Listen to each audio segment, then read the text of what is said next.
No dia 16 de julho de 1945, os norte-americanos realizaram o primeiro teste nuclear da história.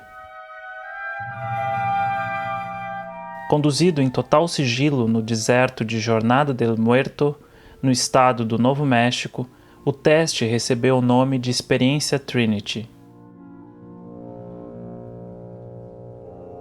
A tecnologia bélica a ser testada era uma bomba de plutônio de implosão, o mesmo tipo de dispositivo usado posteriormente em Nagasaki, Japão. A experiência Trinity é considerada como o marco do início da chamada Era Atômica.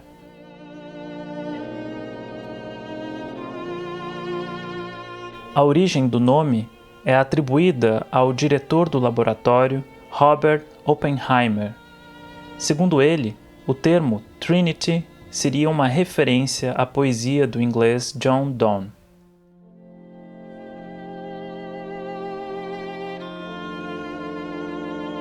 Às 5h29, no dia 16 de julho de 1945, o dispositivo nuclear explodiu no deserto. Por cerca de 2 segundos, a detonação iluminou as montanhas circundantes. Um clarão intenso, como se o Sol tivesse chegado mais perto da Terra.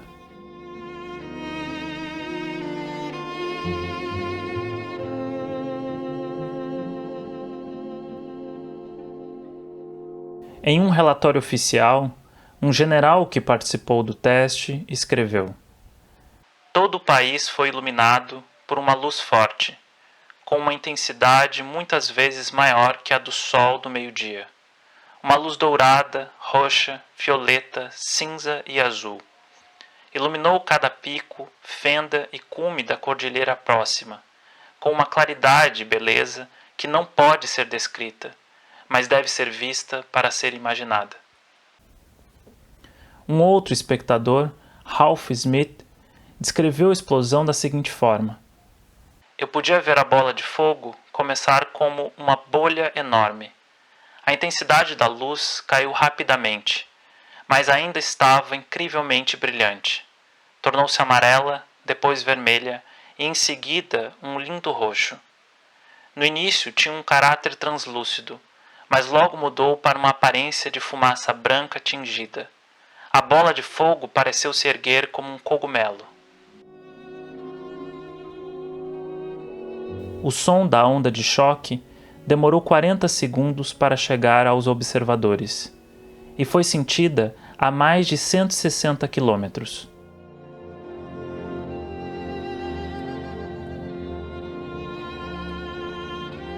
O cogumelo atômico chegou aos 12 quilômetros de altura. O calor era intenso e foi descrito como o de um forno. O poder destrutivo foi equivalente a cerca de 20 quilotons de TNT, ou seja, uma carga absurda de energia. A explosão criou uma enorme cratera no deserto. A areia, os cientistas perceberam depois, derreteu e tornou-se um vidro verde claro radioativo. O diretor do projeto, Robert Oppenheimer, aquele mesmo que deu o nome ao projeto, comentou mais tarde que, ao observar a demonstração, lhe veio à mente uma frase do texto sagrado hindu Bhagavad Gita: "Agora me tornei a morte, o destruidor de mundos." Ele conta: "Sabíamos que o mundo não seria o mesmo. Algumas pessoas riram, algumas pessoas choraram. A maioria das pessoas ficou em silêncio.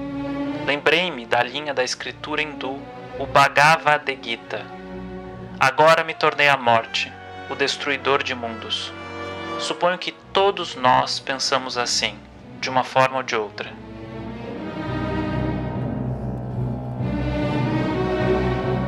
O trecho do poema tem imagens impressionantes.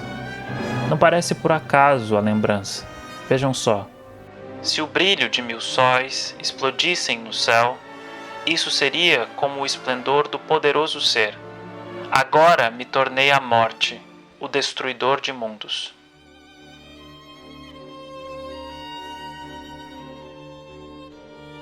O diretor de teste, Kenneth Bainbridge, foi um pouco menos poético.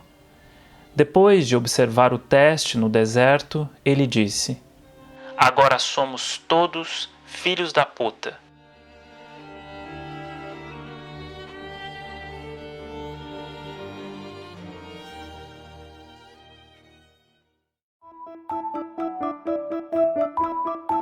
Bem-vinda, vinde, vinde, vindo, vindo ao Volteio, podcast de poesia.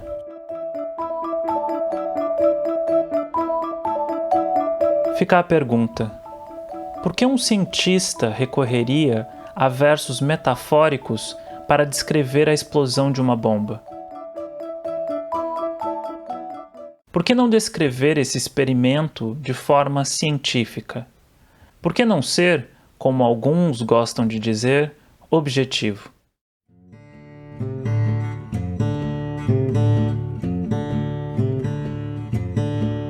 Uma possível resposta é porque a metáfora carrega consigo uma alta dosagem de emoção. E quando se fala de emoção, fala-se em humanidade.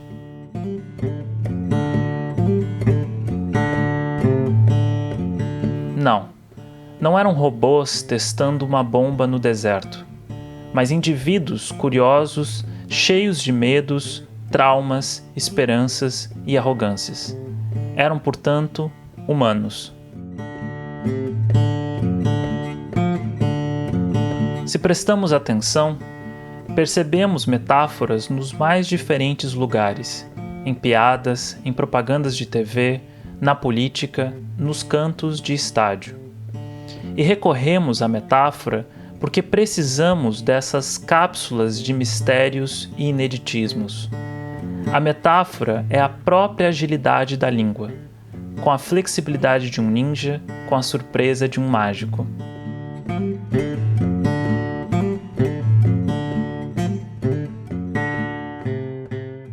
Existe uma lógica dentro de cada metáfora. Ela é a imbricação entre dois grupos. Já vou falar sobre isso. Mas a sua intenção, a intenção da metáfora, é materializar sentimentos e pensamentos complexos. Alguns enchem a boca para falar que preferem a tal da objetividade. Mas essa objetividade nem sempre alcança todos os sentimentos e pensamentos possíveis, nem todas as instâncias e camadas da vida.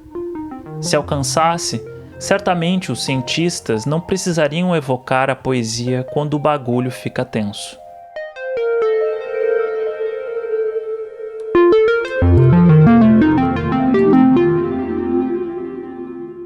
E mesmo que vocês queiram ser estritamente objetivos, lembrem o que dizia Emerson: argumentos não convencem ninguém. Não convencem porque são apresentados como argumentos. Essa lembrança não é minha, mas do escritor e poeta argentino Jorge Luis Borges. Sim, a objetividade nos dá uma segurança, um chão, isso é inegável. Advém de nossa vontade classificatória, de nossa vontade rotulativa. Eu inventei essa expressão. Vontade rotulativa é o nosso desejo de atribuir rótulos definitivos às coisas e assim separá-las, sedimentá-las. Você é X e não é Y. Você é A e não é B.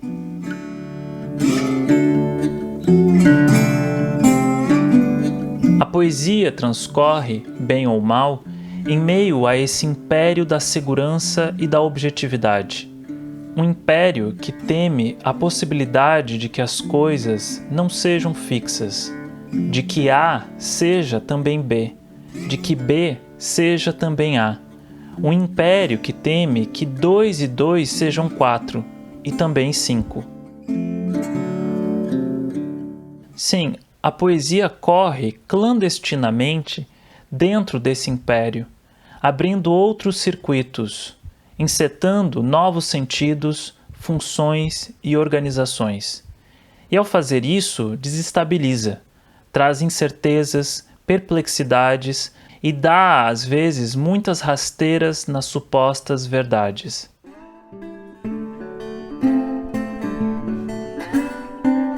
Existe no discurso poético um transbordamento, que tem por combustível a liberdade. Por isso, é bom ter cuidado ao dizer que não gosta de poesia. Talvez o problema seja mesmo com a liberdade, vai saber.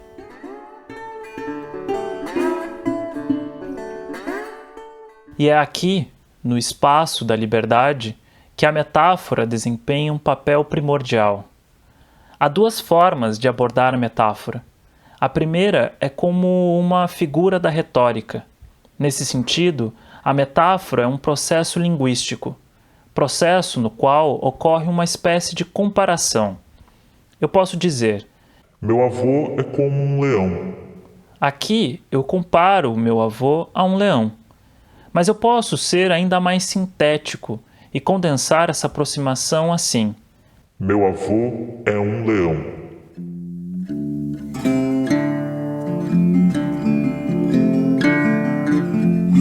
Ao aproximar elementos em geral dissociados, a metáfora desencadeia conexões encobertas pela anestesia do discurso pragmático.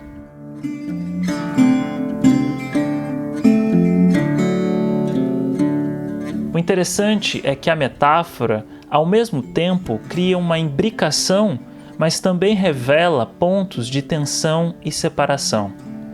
Existe no interior das metáforas uma espécie de paradoxo, e aqui o papo fica mais interessante, e sim, mais complexo.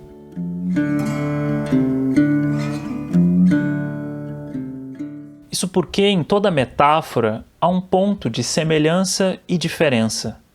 Olha só o que o poeta Antônio Carlos Sequin comenta. A metáfora é aquilo que aproxima e simultaneamente aquilo que afasta, ao sustentar uma junção baseada na diferença. Caso contrário, estaríamos no domínio do contínuo, do indiferenciado, vale dizer, do cancelamento da própria possibilidade de se produzir e se perceber diferença. Ou seja, ao dizer meu avô é um leão, eu digo sim que A é B. Digo, nessa aproximação, que meu avô é forte, audaz, combativo, que ele tem características que estão no mesmo domínio da leonidade. Mas atenção, nem por isso meu avô deixa de ter as características que o fazem ser meu avô, e não um leão simplesmente.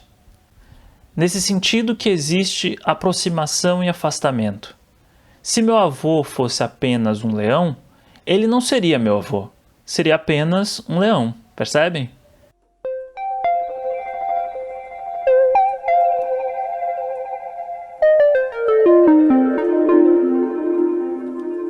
Como disse Sequin, a metáfora desencadeia no interior do poema mecanismos associativos dificilmente localizáveis fora dele.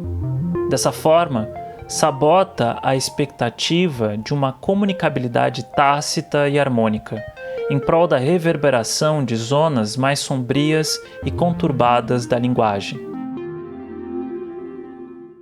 Mas, para além desse aspecto retórico ou literário, para além de ser um artifício da linguagem, muitos tomam a metáfora como um meio de atuação na realidade, como um modo de transformação do mundo.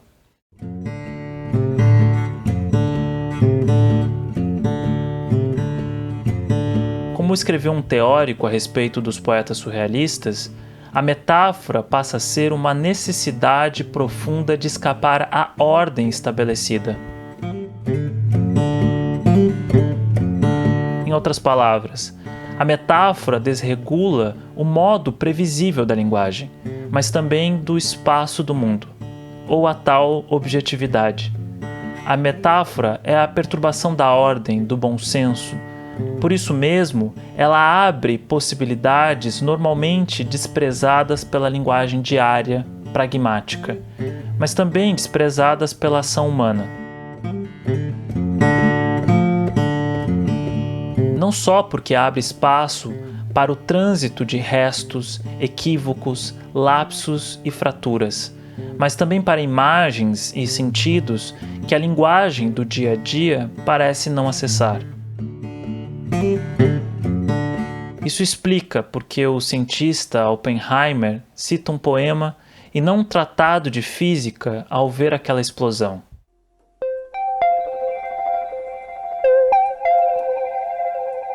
E também o porquê de os físicos recorrerem a tantas imagens poéticas na hora de explicar o buraco negro, a relatividade do tempo e o princípio da incerteza.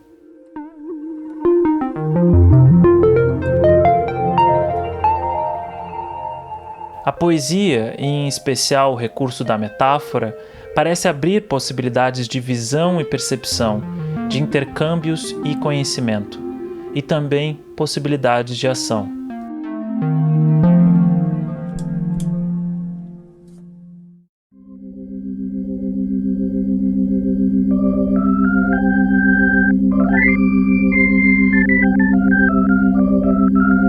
E para adentrar esse reino das metáforas e da expressão poética, converso hoje com a poeta baiana Raíssa Bonfim.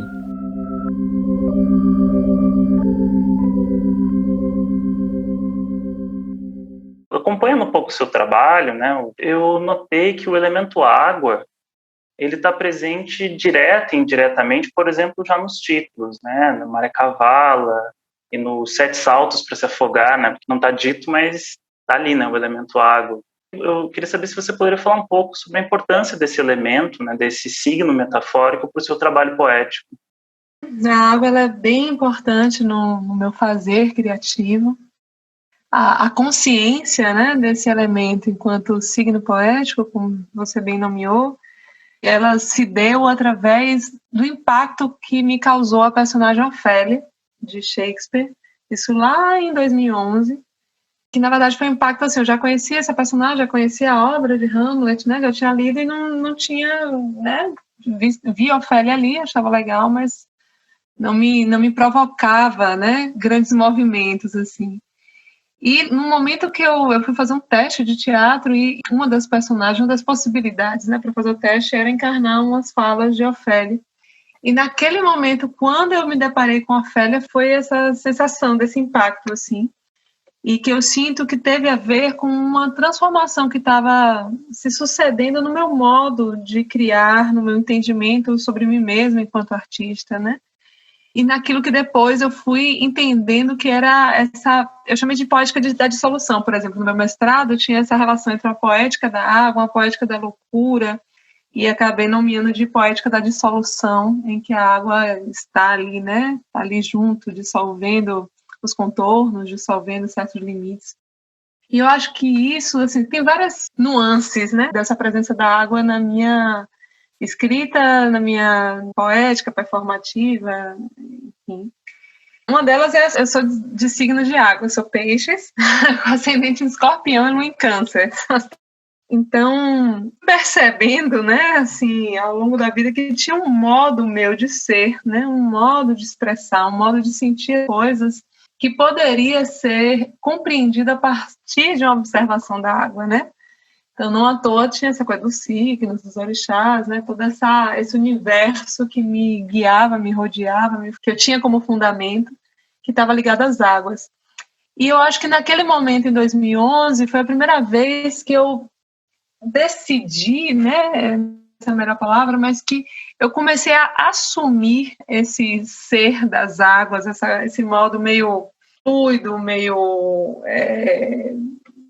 Mas, enfim, tinha um certo modo de ser, né, e de expressar, que até então ainda me gerava certo conflito, eu achava que eu talvez tivesse que me enquadrar mais assim, assado, né, tinha um modo de se entender o que era ser objetiva, que não combinava muito com aquilo que eu era, eu achava que talvez eu tivesse que mudar, fazer de outra forma e tal. E naquele momento ali eu estava pela primeira vez entendendo que não, que havia um jeito ali de... Por exemplo, né, de ser alguém que vinha do teatro, mas o que eu fazia não era exatamente teatro, já estava escorregando para performance, era misturado com poesia, e às vezes eu queria usar fotografia, enfim, o campo artístico ele não era bem definido, o modo de criar era também um modo muito em fluxo. Geralmente as obras, a partir daquele momento, elas às vezes não tinham nem hora para terminar, era um roteiro, assim, mas um roteiro cheio de aberturas, né? Cheio de espaços para outros devires. Então ali foi quando eu decidi assumir isso mesmo, quando linguagem poética, e comecei a estudar, né? A pegar mais referências do que era essa poética da água e me jogar nessa metáfora, né? Aí manual de afogamento, eu fiz vários trabalhos assim também, trazendo a Ofélia, né, como um signo ali que eu refazia, atualizava no meu corpo. Então, a pergunta que eu ia te fazer tem a ver com isso, que você comentou há pouco. Eu queria saber como é que os outros trabalhos artísticos, eu queria saber um pouco mais sobre como é que eles impactam o seu fazer poético. O que a poesia tem de particular e o que dela transborda para outras formas de expressão com as quais você trabalha. Eu confesso que agora estou num momento que está super difícil para mim responder certas perguntas, porque eu estou justamente atualizando as perguntas para mim mesma, sabe? Então, por exemplo, como as outras linguagens impactam na poesia, o que a poesia tem de específico, né? O que essa expressão, né, abarca de particular e quais são os pontos de interseção com outras linguagens, com outras criações, é uma pergunta que eu não sei responder objetivamente, então vou fabular um pouco, assim. O fato é que isso eu já escrevo, assim, frequentemente há alguns anos, né, há mais de 15 anos que eu tenho esse hábito de escrever e fiz um blog, então desde lá nunca parei. Então tinha essa coisa de escrever e fazer teatro. No princípio foi o teatro, assim, cantava um pouco de música, mas era como se fosse assim, eram transbordamentos, mas em territórios diferentes, né? Então, e ali tinha um transbordamento na escrita poética, outro no teatro. Às vezes a coisa se cruzava, porque aí estava fazendo uma peça, precisava de uma poesia, precisava de uma música, pegava um poema, enfim. Mas, nos últimos tempos, e mais fortemente nesse último ano de pandemia, que foi o ano que, ironicamente, eu menos escrevi na vida, assim, eu realmente, para mim, escrever era um hábito urgente, né? Então, eu sempre precisava estar escrevendo. E nesse ano foram tantas transformações, né, na vida que, em alguns momentos, eu não conseguia acessar essa expressão pela palavra poética. Então, eu escrevi muito pouco, assim. E, no entanto, eu senti que é como se fosse uma outra fronteira foi diluída. E eu acho que isso tem a ver com um sentimento que eu ando tendo de que a criação em artes, para mim, agora, ela está tendo muito a ver mesmo assim, com uma perspectiva de vida, uma ética de vida. Então, eu estou bem interessada nessas artes que estão em diálogo, por exemplo, com outros seres da natureza, né? As artes que são feitas para as pedras, para as águas, ou seja, não é mais assim só a água enquanto signo poético, a água enquanto metáfora, né, expressiva, e minha criação a partir da água.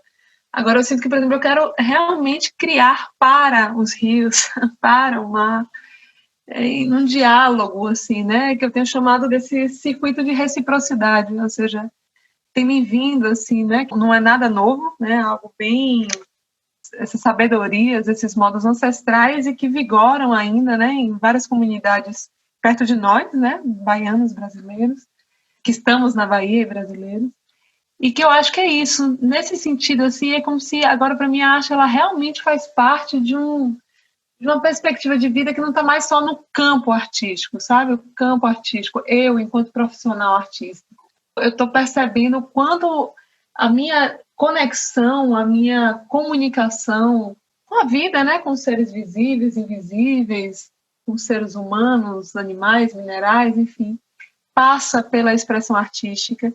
E aí eu sinto que esses limites entre o que é um canto, o que aí transvasa numa poesia, que se torna um corpo que move, que dança, que encarna representações múltiplas, isso está ainda mais dissolvido. Mas eu também não estou sabendo exatamente falar, tanto é que eu estou fazendo doutorado agora e estou tendo uma super dificuldade também de traduzir isso em texto, sabe? São sensações que têm me tomado. Então, começo dizendo isso, né? Que não sei responder objetivamente nesse momento, mas em muitos momentos, em momentos anteriores, o que acontecia era realmente um um circuito assim de a coisa vinha, né? As necessidades expressivas vinham, e às vezes eu sentia que era pela palavra, que era para escrever. De repente eu começava a escrever e falava, não, vou dançar. E aí dançava, alguma coisa queria voltar para a palavra escrita. Então eu sempre acabei criando nessa relação. Tanto é que essa pesquisa, né, de Ofélia, ela também se tornou um livro que é o Maré Cavala, que se chamava Manual de Afogamento e mudou o nome. E que não aparece Ofélia enquanto nome, né, enquanto personagem, mas que foi junto, né? Foram processos que estavam ali concomitantes. Eu acho interessante porque me parece que o texto final, e você me corrija se estiver falando errado, ele é uma espécie de uma confluência de muitas outras experiências que são anteriores ao texto poético, né? Não sei se é assim que você se sente, mas às vezes a gente chama de texto poético talvez por falta de um outro nome um pouco mais específico. O que eu percebo é que o teu trabalho poético, na verdade, está muito atrelado ao teu viver, né? A tua experiência de vida. Sim, seria totalmente isso. Eu acho que talvez fui me tornando cada vez menos profissional, no sentido de fui me diluindo, né? Isso que eu estou falando da poética da dissolução, isso é uma poética de vida mesmo, né? Eu fui me dissolvendo um pouco nas experiências que foram me chamando para a vida. Então eu sinto que hoje em dia o meu ser artista, ele é menos profissional e ele é mais cotidiano, né? Eu sinto que eu estou tocando num lugar em que eu sou realmente muito aprendiz, né? Tô um lugar da infância. Talvez por isso eu tenho falado, né, que eu estou com dificuldade, às vezes, de responder, e não é pelo problema da pergunta. Eu acho essa pergunta super boa. E acho que eu poderia responder melhor, talvez, em outro momento, né, quando eu amadurecer melhor essas experiências. Porque eu agora mesmo estou habitando esse espaço, assim, eu acho que eu estou adentrando novas perspectivas de ser artista, né, de ser humana, que está completamente enredado. Então, eu acho que é isso, estou pouco profissional. Mas é legal, porque eu lembro que a Clarice Lispector sempre defendia isso, né, de que ela era uma amadora acima de tudo. Mais uma vez, eu estou sendo simplista, pensando de que o oposto entre o não profissional é amador, mas eu estou aqui pensando no amador mesmo, aquele que tem mais paixão e que não está, às vezes, preocupado em preencher um currículo, digamos assim, né? Porque a gente vai fazer, sei lá, uma pesquisa acadêmica, você tem que ir lá dizer qual é a linha de pesquisa, qual é a área, tudo isso parece que, em um certo sentido, também vai limitando a própria, esse transbordar ou essa vazão que é, não sei, pelo menos me parece a grande força poética mesmo, de as coisas se atravessarem, de as coisas perderem um pouco aquele elemento essencial de que uma coisa é o reino mineral, outra coisa é o reino vegetal, outra coisa é o reino animal. No fundo, eu acho que os poetas, e aí eu queria também saber sua opinião, eu acho que talvez eles estão buscando justamente esses pontos de conexão, né, do quanto as coisas, na verdade, podem estar dentro da outra, porque, no fundo, eu acho que a metáfora é um pouco isso. Eu não sei se eu consigo me fazer entender. Nossa, foram tantas coisas que eu vou até organizar aqui, respirar, para ver por onde eu vou começar a pegar isso que você falou. Primeiro, essa coisa de que os poetas estão tentando, né, essa paixão que a poesia suscita, né, essa potência criativa, né, que o poeta está ali criando. E eu queria saber um pouco mais de você disso, assim, como é que é essa sua relação com a poesia e a magia? Primeiro, assim, eu acho que eu tenho usado esse nome magia justamente pelo que você falou, que ele é amplo, né? Ele é um pouco assim, é um termo receptivo. E que eu acho que ele comporta várias nuances, né? Por exemplo, tem uma nuance mais objetiva que eu faço uma performance que é para Iemanjá, né? Todo ano tem a lavagem, então a oficina, que as mulheres podem se inscrever.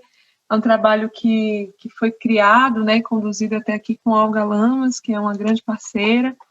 Agora a Olguita está saindo do trabalho, né, mas ela está em todo o fundamento dele.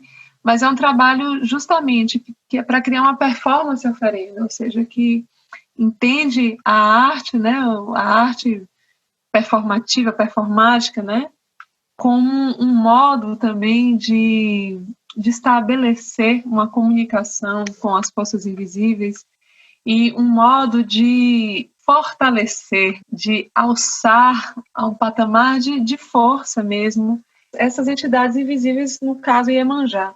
Então, na lavagem é isso, tem esse fundamento, essa ideia da arte oferenda, né, da performance oferenda, que é sempre, né, a criação, é como se a criação ela está sempre sendo colocada como uma oferenda para a vida.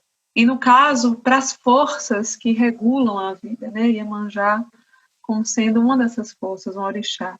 Então, tem, por exemplo, a coisa do candomblé, né? Eu sou do candomblé, não sou iniciada, mas sou, né? Estou ali há muitos anos, me cuidando e aprendendo junto, a partir dos princípios do candomblé. Também, assim, de um terreiro em que meu pai de santo ele é bem frequentador das artes, né? Então, cheio das conexões. E aí, recentemente, teve essa questão do xamanismo, né? Eu fui morar em Termini, que é uma comunidade xamânica. Então, outro mundo de magias, assim, né? Super forte, super intenso, o fato de morar lá e ter a condução da Xamã Alba Maria. Então, que também é uma figura muito... que entende a arte, né? Como uma potência fundamental da vida, de transformação e de descoberta. Então, tem esses lugares dessa espiritualidade que pode ser nomeada como candomblé, como xamanismo. E eu sinto que, para além disso, tem um lugar mesmo em que as entidades invisíveis e visíveis se tocam. E o próprio, isso que você falou, né?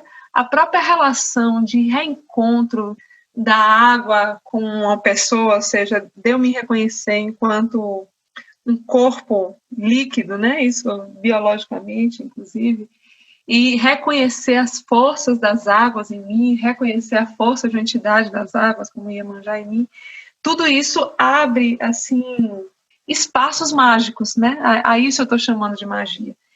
E mesmo quando isso não necessariamente passa por uma religião, né, ou por um fundamento espiritual mais sistematizado, mas eu acho que é isso, o próprio ato artístico, assim, enquanto está sempre tocando no invisível, né? Está sempre tocando, né? A criação, a força criativa, acho que sempre tem um sentido de memória, ela está sempre avivando, assim, né? O corpo a ser, né? Esse devir, né? Esse outro, essa outra coisa, que no fundo é também fruto de algo que já foi, né? O passado e o futuro estão sempre se tocando.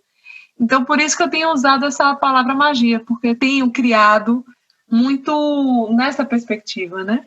Nesses atravessamentos, criado muito para escutar, né? Para conversar com esses outros seres, para conversar com as outras perspectivas de ser, mesmo das outras pessoas, né?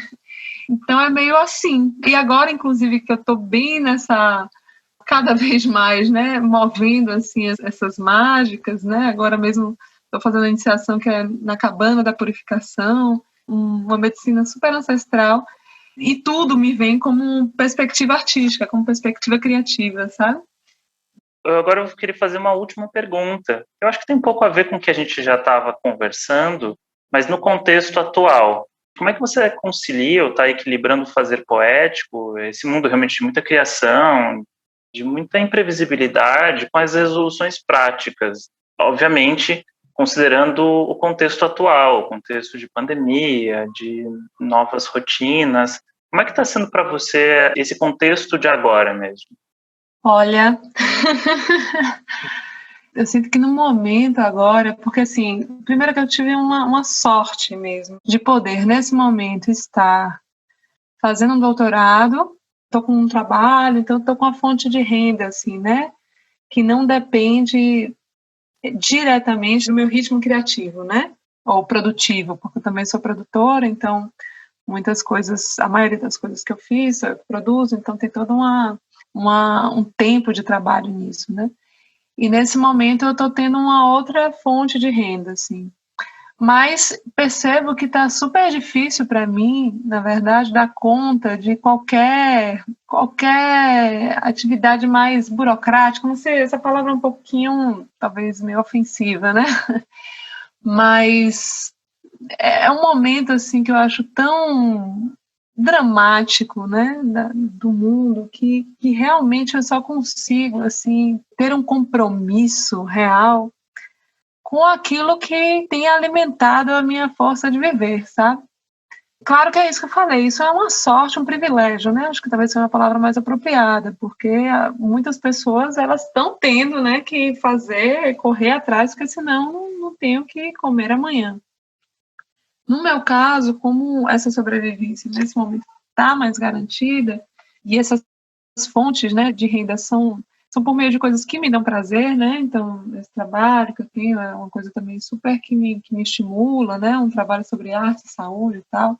Eu estou conseguindo, assim, eu acho, respeitar um pouco esse momento em mim, né?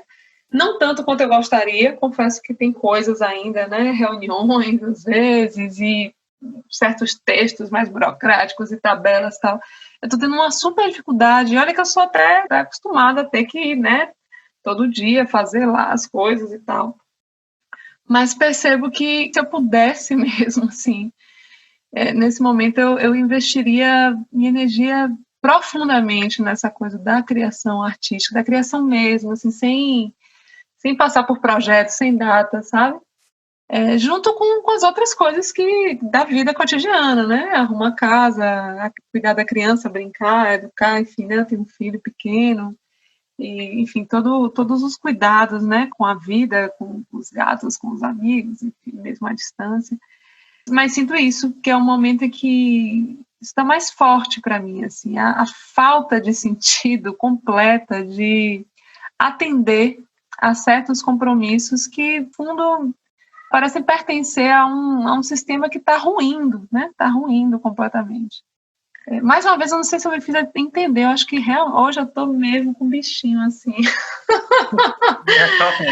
Eu penso da mesma forma, eu acho que é um assunto super complexo. Para mim, pelo menos, tem sido um grande desafio falar de poesia, falar de criatividade num contexto todo ele muito de cabeça para baixo. E nesse contexto, na verdade, como você falou, eu gostei muito dessa palavra que você usou, que é ruindo, porque ao mesmo tempo parece que tem que equilibrar duas coisas, porque a criação é uma forma de montar coisas. Então você tem que montar coisas num contexto em que está tudo ruim, parece que você tem que ir pegando, sabe? Mas, de qualquer forma, eu queria te agradecer muito, viu, Raíssa, por você ter topado esse convite, ter pegado um pouco do seu tempo para conversar um pouco sobre esses assuntos. Eu que agradeço mesmo, para mim esses convites são muito preciosos, essas conversas. Eu falei, né, que eu não estou conseguindo dar conta dos compromissos que não sejam a favor, né, da vida, e, no entanto, esses compromissos como este aqui, né, que me parecem que são um alimento, né, que é essa força que a gente tem de se aproximar, né, de ir buscando, né, e tecendo essa teia que nos liga àqueles que têm que são da nossa tribo. Eu estou chamando de tribo porque ainda que eu não conheça vocês tanto, mas tem coisas que a gente percebe logo, né? Eu tenho cada vez mais percebido que isso que se chama de humano é algo muito plural, né? Tem várias espécies dentro do humano. E tem me interessado muito estar perto, né, daqueles que são da minha tribo, ou seja, que entendem, né, que a vida precisa de certos cuidados, de certas atenções semelhantes àquelas que eu também percebo. Então, essa atenção, né, à poesia, o próprio modo, né, mesmo com o Caio, né, que tinha essa parte mais da produção, assim, mas tem um modo de expressar, um modo de cuidar ali da aproximação que para mim é muito valiosa. Então, eu agradeço muito a vocês. E acho, assim, que isso que você falou, né, da coisa da poesia, né, que às vezes a gente não sabe falar sobre poesia, né, que eu acho que é isso, que também é legal a gente pensar que talvez a gente não esteja falando sobre poesia, né, a gente esteja fabulando outras poéticas, a poética da conversa mesmo, né, que para mim também é muito rica, né, muito estimulante. Então, sou muito agradecida mesmo. A ferramenta de hoje é a intertextualidade. Intertextualidade é a criação de um texto a partir de um outro texto. Esse recurso é amplamente utilizado entre as poetas e os poetas. Na verdade, desde os primórdios da poesia, poetas estão citando outros textos poéticos. No caso da poesia brasileira, temos um exemplo marcante, o poema Canção do Exílio, do poeta romântico Gonçalves Dias. Vou ler as 3 primeiras estrofes. Canção do Exílio. Minha terra tem palmeiras, onde canta o sabiá. As aves que aqui gorjeiam, não gorjeiam como lá. Nosso céu tem mais estrelas, nossas várzeas têm mais flores. Nossos bosques têm mais vida, nossa vida mais amores. Em cismar sozinho à noite, mais prazer eu encontro lá. Minha terra tem palmeiras, onde canta o sabiá. Esse belo poema canta as belezas da pátria do poeta. E vale salientar algo. O poema não tem um único adjetivo, o que é um feito e tanto para um poema que é um grande elogio. Pode parecer bobo, mas tente elogiar algo ou alguém sem usar adjetivos e você vai perceber como é difícil. E esse poema, desde o século XIX, é visitado e revisitado pelos poetas. Muitos o retomam para parafraseá-lo, como o Casimiro de Abreu. Se eu tenho de morrer na flor dos anos, meu Deus, não seja já. Eu quero ouvir na laranjeira à tarde cantar o sabiá. Outros poetas retomam o poema de Gonçalves Dias para parodiá-lo, como Oswald de Andrade. Minha terra tem palmares, onde gorjeia o mar. Os passarinhos daqui não cantam como os de lá. Outros, no entanto, para desconstruí-lo, como José Paulo Paes, nesse poema super curtinho chamado Canção do Exílio Facilitada. Lá, sabiá, papá, maná, sofá, sinhá. Cá, bah. Dá para dizer que é quase como um rito de passagem. Há ainda versões de Murilo Mendes, Mário Quintana, Chico Buarque, Eduardo Alves da Costa e tantos outros poetas. Pretendo futuramente fazer um episódio para falar e analisar essas versões todas.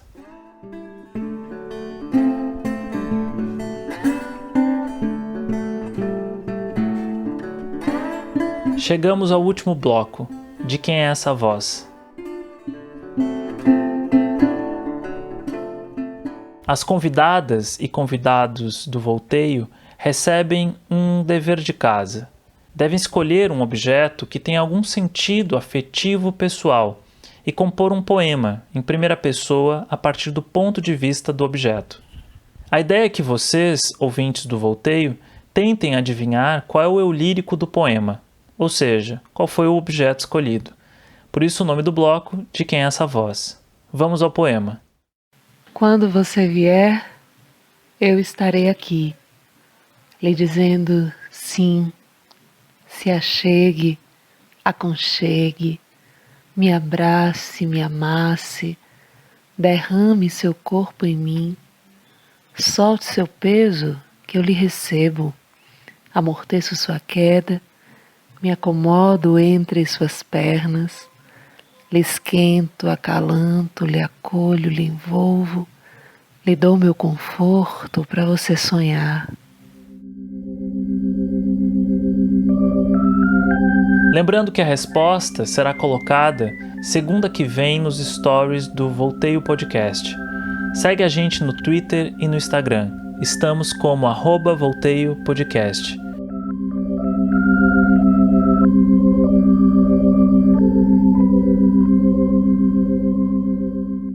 A Raíssa também respondeu uma mini entrevista para o nosso site volteiopodcast.com.br. Lá ela diz por que escolheu o objeto, o que a motiva a escrever hoje e qual o futuro que ela imagina para a poesia. Confere lá. É isso, pessoal. Até sexta, no Laboratório do Risco.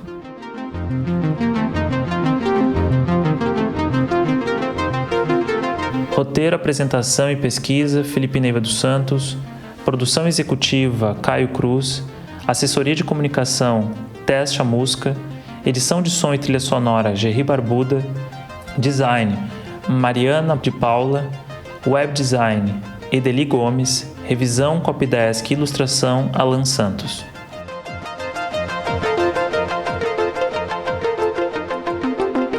Projeto financiado pelo Prêmio Anselmo Serra de Linguagens Artísticas da Fundação Gregório de Matos, Prefeitura Municipal de Salvador, por meio da Lei de Emergência Cultural Aldir Blanc. com recursos oriundos da Secretaria Especial da Cultura, Ministério do Turismo, Governo Federal.